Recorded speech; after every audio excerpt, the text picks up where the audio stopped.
Coucou. Vous est morte, elle était en train de construire un immeuble de 2 étages. Elle était en train de construire un immeuble de 2 étages. Elle est morte. Et quelqu'un d'autre est en train de finir ça. Vous avez été dépouillés par vos belles familles. Écoutez-moi, chers frères, chères sœurs. Il y a le droit. Et quand la Bible dit, ce que vous lierez sur la terre sera lié au ciel. Quand le droit dit que quand un homme meurt, la belle famille n'aura que le 1/8. Donne que 1/8. Tout le reste, c'est pour tes enfants et pour toi. Si tu laisses partir, c'est toi le pécheur. Comme nous l'avons vu dans la précédente vidéo, la famille de Blanche Tounassi demande des comptes au pasteur Marcelo Tounassi.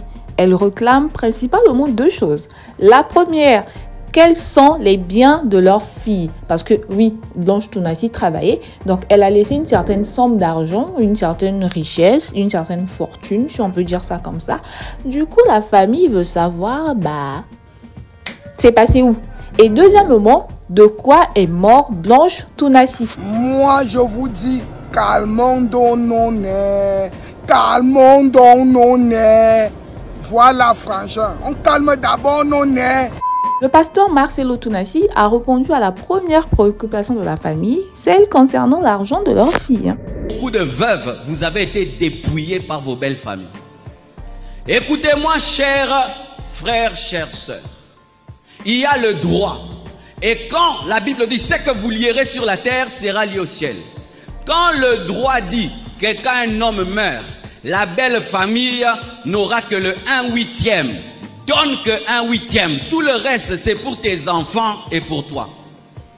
Si tu laisses partir, c'est toi le pécheur et la pécheresse qui laisse des voleurs te voler en voyant. Je demande à toutes les veuves de se rebeller contre les oncles et les belles familles. Je demande à tous les orphelins de se rebeller contre leurs oncles et leurs tantes qui prennent tout. Donnez-moi la main. Pourquoi on vous dépouille?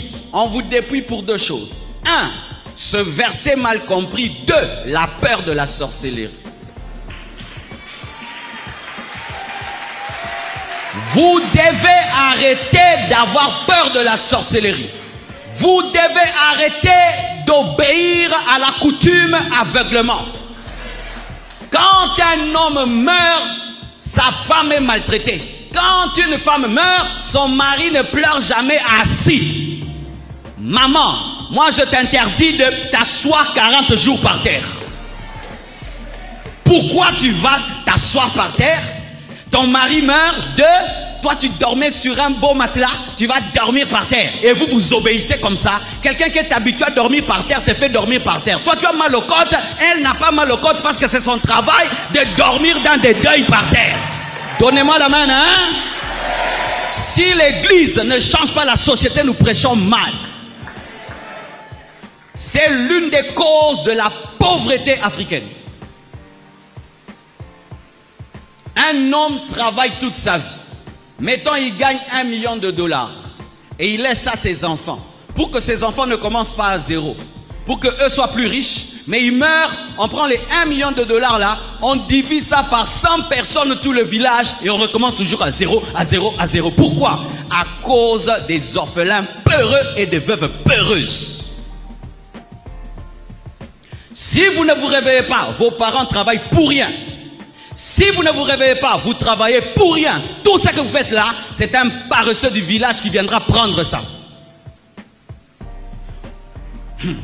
Ou vous êtes des chrétiens ou vous n'êtes pas des chrétiens. Si tu es chrétien et tu as peur de la sorcellerie, alors tu n'es pas chrétien. Tu as peur de la sorcellerie, tu as peur qu'on te mange. Eh, prenez, je ne veux pas que me mange. Ne donne pas. Et d'ailleurs, beaucoup ne sont pas des sorciers. Ils ont seulement des visages abîmés par la souffrance et ils font peur. Parce que vous devez savoir qu'en Afrique, que certains ont comme travail attendre la mort des autres.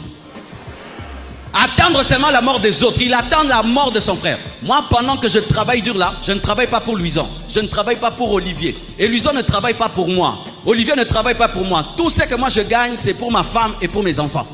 Celui qui viendra, n'obimelae.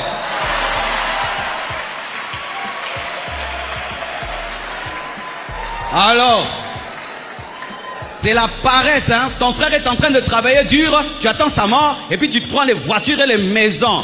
Maudit que tu es. La Bible dit que Dieu est le défenseur des veuves. Maman, n'ayez pas peur des sorciers. Tu as un défenseur, Jésus de Nazareth. Je parle à toutes les veuves. Vous devez aller traduire en justice vos belles familles pour récupérer les maisons qu'on a prises. Vous devez savoir ça. Hey. C'est pourquoi mes frères, quand vous voulez épouser une fille, il faut épouser une fille qui n'a pas peur. Sinon tu vas travailler pour rien. Et tu meurs là, tu laisses une zololola qui va seulement pleurer pendant qu'elle pleure. Hey, des choses vraiment qui se passent au Congo. Bref, en tout cas, en ce qui concerne les causes du décès de sa femme, vous n'allez sauf que patienter et peut-être même qu'il ne va rien vous dire quoi. J'espère que la vidéo vous a plu. N'oubliez pas de liker, de vous abonner et de partager. Bisous, bye.